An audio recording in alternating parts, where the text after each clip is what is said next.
मोदी बोले लूट की दुकान का ताजा प्रोडक्ट लाल डायरी, कहा ये कांग्रेस का डिब्बा गोल करेगी। इंडिया के जवाब में भ्रष्टाचार भारत छोड़ो का नारा दिया। प्रधानमंत्री नरेंद्र मोदी ने राजस्थान के शेखावाटी इलाके में भाजपा के चुनावी अभियान की शुरुआत कर कांग्रेस में लाल डायरी को लेकर उठे विवाद पर भी चुटकी ली। उन्होंने कहा कि केंद्र सरकार की तरफ से पहले राजस्थान के विकास का सिलसिला लगातार चल रहा है, लेकिन जब से यहाँ कांग्रेस की सरकार बनी है तब से विकास के काम में रोड़े अटकाने का ही काम चल रहा है। कांग्रेस की सरकार का मतलब है कि लूट की दुकान और झूठ का बाजार। इस लूट की दुकान का ताजा प्रोडक्ट है लाल डायरी। मोदी ने कहा कि कितनी ही ताकत लगा लें, लेकिन लाल डायरी इस चुनाव में पूरी कांग्रेस का डब्बा गोल करने जा रही है। लाल डायरी के नाम से ही कांग्रेस के नेताओं की बोलती बंद हो रही है। लोकतंत्र में सरकार को अपने काम का हिसाब देना पड़ता है, लेकिन जो 4 साल सिर्फ सोएगा वो काम का हिसाब कैसे देगा। इन लोगों ने सरकार का हर दिन आपसी खींचतान वर्चस्व की लड़ाई में बर्बाद किया है। मोदी ने कहा, कहते हैं लाल डायरी में कांग्रेस सरकार के काले कारनामे दर्ज हैं। लोग कह रहे हैं कि लाल डायरी के पन्ने खुले तो अच्छे निपट जाएंगे। क्विट इंडिया का नारा। मोदी ने राजस्थान से विपक्षी दलों पर हमला बोलते हुए जैसे आजादी की लड़ाई में महात्मा गांधी ने अंग्रेजों के लिए क्विट इंडिया का नारा दिया था, वैसे ही समृद्ध भारत बनाने के लिए भ्रष्टाचार क्विट इंडिया, आतंकवाद क्विट इंडिया, परिवारवाद क्विट इंडिया जैसे नारे की जरूरत है। प्रधानमंत्री नरेंद्र मोदी का इस साल राजस्थान में ये 7वां दौरा है। मोदी के भाषण की बड़ी बातें। राजस्थान में पेपर लीक उद्योग चल रहा है। मोदी ने कहा कि सीकर शिक्षा नगरी के रूप में जाना जाता है, लेकिन यहाँ सत्ताधारी दल के लोग ही पेपर लीक का उद्योग चला रहे हैं। युवाओं के सपनों के साथ खिलवाड़ किया है, इसलिए कांग्रेस को हटाना पड़ेगा। दूसरा, हमारे 30 त्योहारों पर भी खतरा मंडरा रहा है। राजस्थान की कानून व्यवस्था पर सवाल उठाते हुए मोदी ने कहा कि यहाँ हमारे 30 त्योहारों पर भी खतरा मंडरा रहा है। कब पत्थर चल जाए, कब कर्फ्यू लग जाए, कहा नहीं जा सकता। राजस्थान अपनी बहन बेटियों के साथ अत्याचार नहीं सहन कर सकता। गैंगरेप कर बेखौफ आरोपी वीडियो वायरल कर देते हैं। प्रधानमंत्री ने कहा कि छोटी बच्चियों से लेकर स्कूल में पढ़ाने वाली टीचर यहाँ सुरक्षित नहीं है। कांग्रेस के नेता कार्रवाई करने की बजाय पीड़ित महिलाओं पर ही झूठ बोलने का आरोप लगा रहे हैं। दलितों के साथ अत्याचार हो रहा है। उन्होंने नारा दिया, बहन बेटियों पर अत्याचार नहीं सहेगा राजस्थान। अपराध बेलगाम नहीं सहेगा राजस्थान। पेपर लीक से युवा परेशान नहीं सहेगा राजस्थान।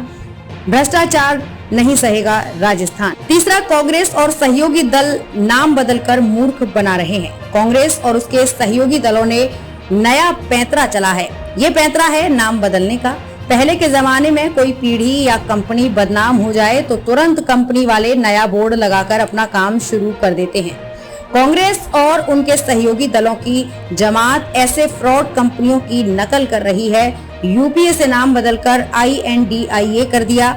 इन्होंने नाम इसलिए बदला ताकि ये कर्ज माफी के नाम पर किसानों से विश्वासघात छिपा सकें, आतंकवाद के आगे घुटने टेकने की बात छिपा सकें। चौथा, दुश्मनों जैसा तरीका अपनाया। मोदी ने कहा कि इनका तरीका वही है जो हमेशा दुश्मनों ने अपनाया है। इंडिया नाम तो ईस्ट इंडिया कंपनी में भी था। इंडिया नाम भारत भक्ति दिखाने के लिए नहीं, बल्कि भारत को लूटने के इरादे से लगाया गया था।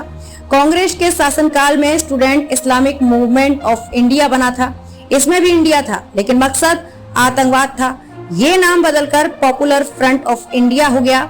नया नाम, काम वही पुराना। मोदी ने कहा कि इसी तरह कांग्रेस यूपीए के कारनामों को छिपाना चाहती है। यदि इन्हें भारत की परवाह होती तो उन्हें विदेशियों से भारत में दखल देने की बात नहीं करते। सर्जिकल स्ट्राइक, गलवान में सेना के शौर्य पर सवाल नहीं उठाते। ये वही लोग हैं जो आतंकवादी हमला होने पर देश के कानूनों के आगे रोते थे। इनका जनता वही हाल करेगी जो पहले किया था। किसानों के खातों में 17,000 करोड़ ट्रांसफर किए।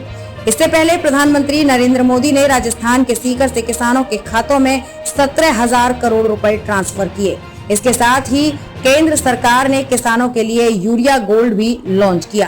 किसानों को संबोधित करते हुए मोदी ने कहा कि जो यूरिया की बोरी देश के किसानों को 266 रुपए में मिल रही है, वो बोरी पाकिस्तान में 800 रुपए में मिलती है। पड़ोसी देश चीन में 2100 रुपए और अमेरिका में 3000 रुपए में मिल रही है। पीएम मोदी ने सीकर के किसानों के हौसले की तारीफ की। उन्होंने कहा कि आजादी के बाद पहली बार ऐसी सरकार आई है जो किसानों के साथ खड़ी है।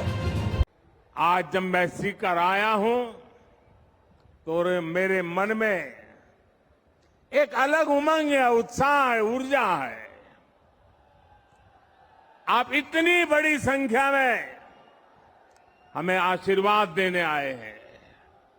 जहां जहां मेरी नजर पहुंचती है, लोग ही लोग हैं। वहां पीछे तो बिल्डिंग के ऊपर भी लोग दिखते हैं।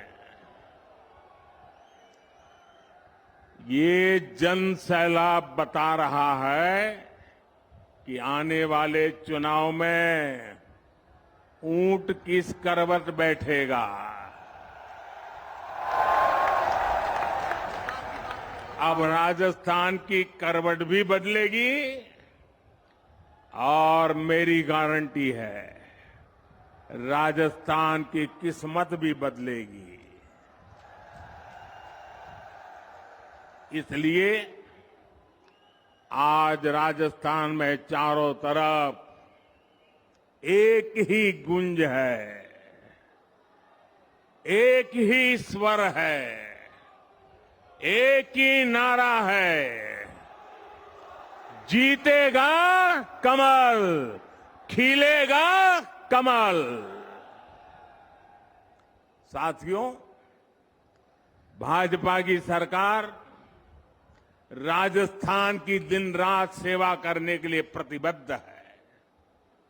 अभी कुछ देर पहले आपने शायद यहां टीवी पे कार्यक्रम देखा होगा।